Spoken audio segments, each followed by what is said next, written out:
Well, hello YouTube. This is going to be the first video I make for my channel. And it's basically just going to be me rambling, so it's not going to be the greatest video, but I figure it's just a good way to break the ice and start my channel. So as of right now, the only vehicles I have that I want to actually do work on and make content on are this Celica and this bike, which is a 2003 Suzuki SV1000. I also drive this Saturn, which is a total turd. It's just my daily. I just use it to get to and from work. And then this car is not my car, it's my roommate's car. So too bad. I do like his RAV4, unfortunately. But so anyway, enough about me and the channel. The main point of this video is I want to start a build series on it. I'm not trying to honestly go too crazy, but I feel like there isn't a lot of good content for these Celicas out there. Most of the time, you know, people like to do like the Supra and the Skyline, and there's a crap ton of videos on those, but, and like even like Honda Civics. And don't get me wrong, I love all them cars, but I've always loved these ever since I played Need for Speed Underground 2. I just thought it had such a unique look, and it's not a very popular car in the car community. And there, I mean, there is a Celica community. It's just that it's very niche, and it's not really a widely accepted cool car. And I just want to make content on it. So the main point of this video is just, this is going to be the first video of hopefully many of just doing things to it. So quick fun fact, I'm going to be swapping this interior into it. So this interior is nicer than the one that's in it. So the 2000 to 2002 Toyota Celica models came with this ugly, just like mold gray interior. You know, just like, it's honestly kind of a durable plastic. It's not like super cheap. Like it doesn't get brittle and crack like some other like maybe like an old GM, but it just looks ugly. Like this color, just this ugly mold gray, I'm not a fan of. But in 03, Toyota updated it. And this is like a charcoal gray. It's not quite black, unfortunately. I wish it was black, but I'll take this. This doesn't look too bad, especially when it's all put together. All darker gray. So it just looks a little more premium, in my opinion. So I have pretty much every panel, including the dashboard, obviously, to basically doing a whole interior swap. Now, prior to making videos, I already did upgrade the seats. So here, I'll open the door. So you can see here that these seats were not in a 2000 Celica like this one.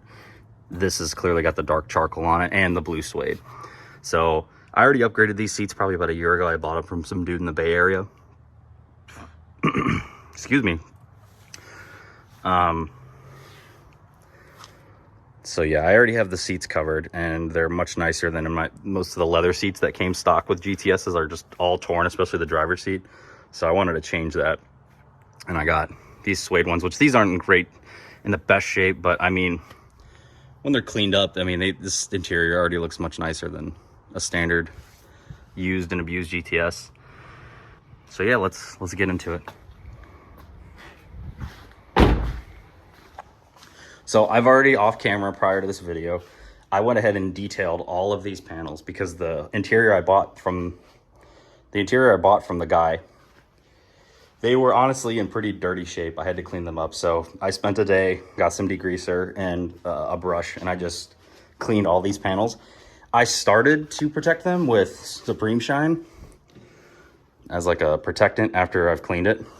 But I'm not gonna lie, when they're not installed in the car, they're pretty big and awkward pieces, and it's really hard to like hold them down and control them. So I figure it'll be easier once I have it installed to just put the protectant on while the pieces are secure and there's no, you know, they don't move and they don't shift on you awkwardly. The only thing different I'm gonna be doing with the dash is because there's a lot of sensitive components on it, I probably won't hit it with full-blown degreaser. Unless I maybe disassemble it, which I plan to probably do in this video. We'll see. But I definitely will not be putting the Supreme Shine gloss coating on this because This is going to sit up against the window and sunlight comes in, and I'm not trying to have a ton of sunlight reflected at me. So if anything, I need to get like a matte finish protectant so it doesn't.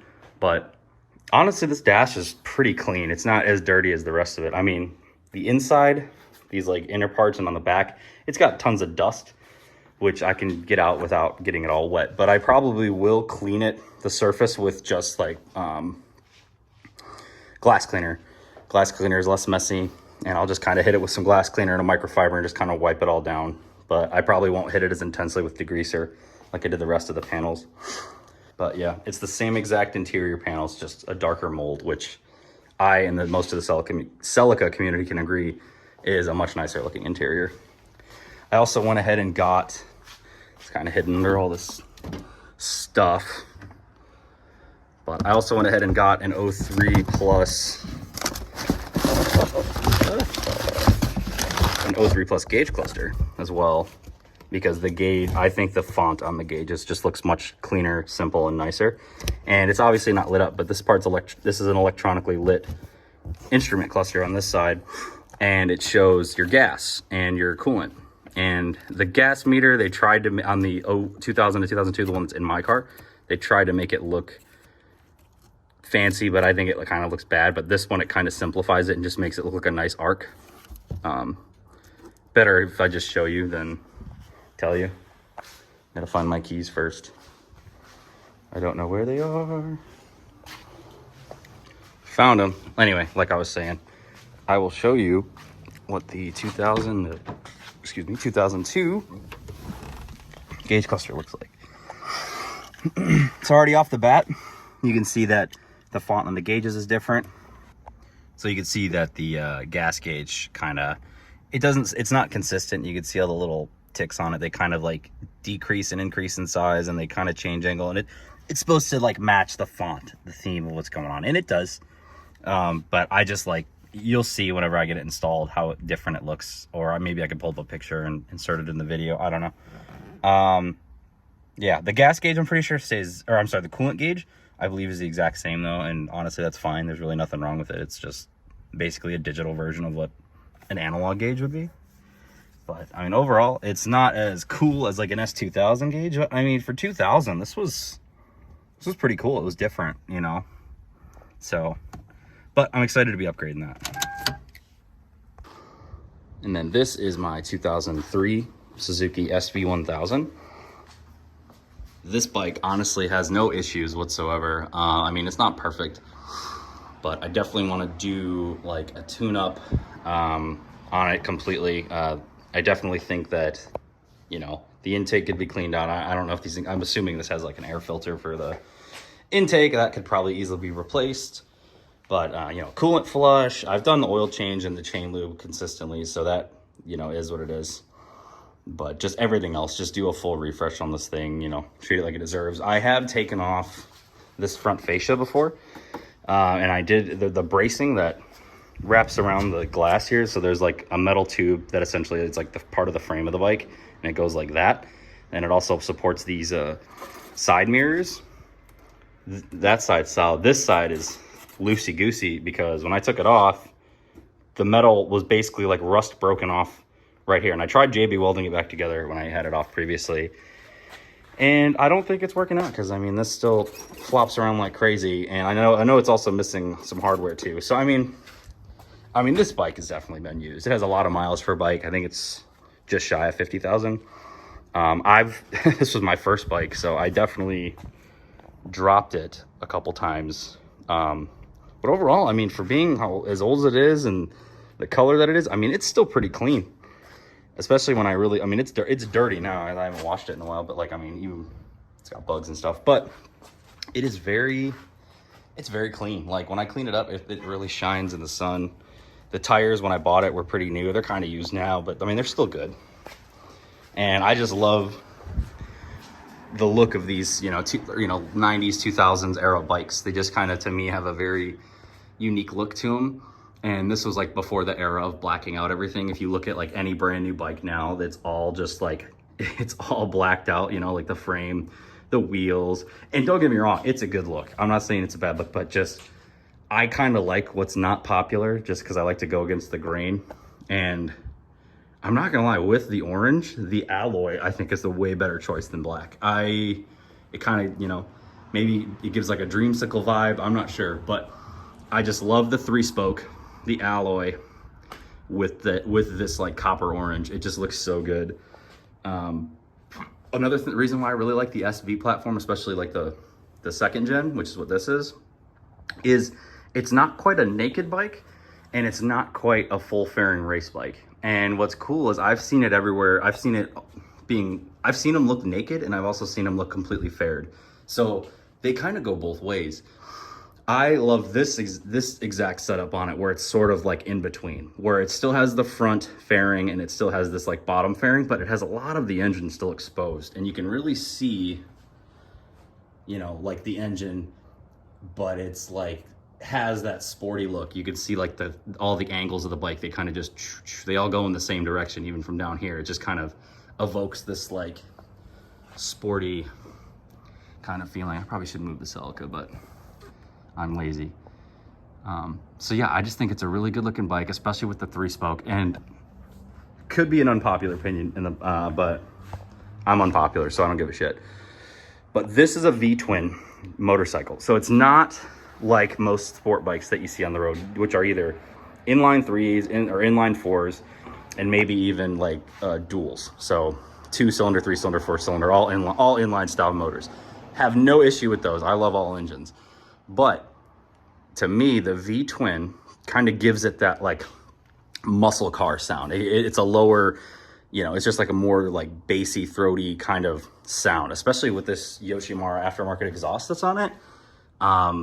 This thing sounds in the realm of bikes, it sounds like a muscle car. Obviously it does not sound like a V8, but compared to, you know, like an R1, for example, an R1's gonna go wing, wing, wing, you know, like just sounds like that. This bike's just got more of like a muscly sound to it. So I like this bike because it has the style that I like. I like the look of sport bikes so much better than cruisers. I would much rather ride a sport bike than a cruiser. But yet it still has that like muscle car-y kind of sound associated with it. So it's kind of like, I don't know, it just evokes a different kind of like feeling. Whereas like if I was cruising with a ton of sport guys, you know, they all kind of sound the same. That's just my take. I would love to have other bikes though. Like, don't get me wrong, this bike is my first bike and I'm kind of attached to it, so I haven't gotten rid of it. But I do really want to get like a Yamaha MT-09 or FZ-09. I really like that platform. I like the Naked Street Fighters. I also really like the Indian FTR, if you guys know what that is.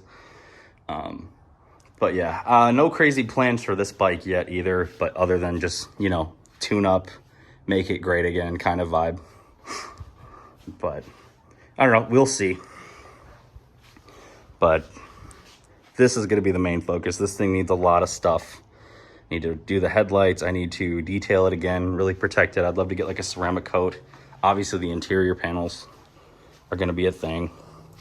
Maybe some new wheels. Like I said, I like the OEM look of these, and yeah, I know that these, the only thing I don't like about these wheels is they're pretty skinny. And I know this car isn't like a, you know, super fast car, so it really doesn't need wide tires, but just a little more girth on them would honestly make this thing look a little better. But this rim style, especially being a factory rim from Toyota, I think was very cool, very era correct. This is such a 2000s design that I just think it matches the car perfectly. It isn't lowered either. This is on stock suspension, which honestly I should probably replace as well. But I mean, we'll see, all in time, man. But yeah, that's pretty much it in summary. I plan to, you know, work on these vehicles right here and just make some content on them. So hopefully you guys like it, or, you know, watch. That'd be super cool. One more thing, I'll get an audio clip of this bike real quick.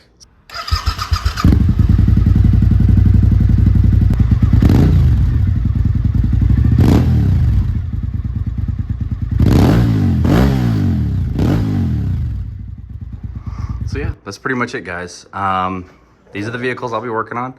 And then next video, I plan on just showing you how I prepare this dashboard before I put it in. All right, guys. Later.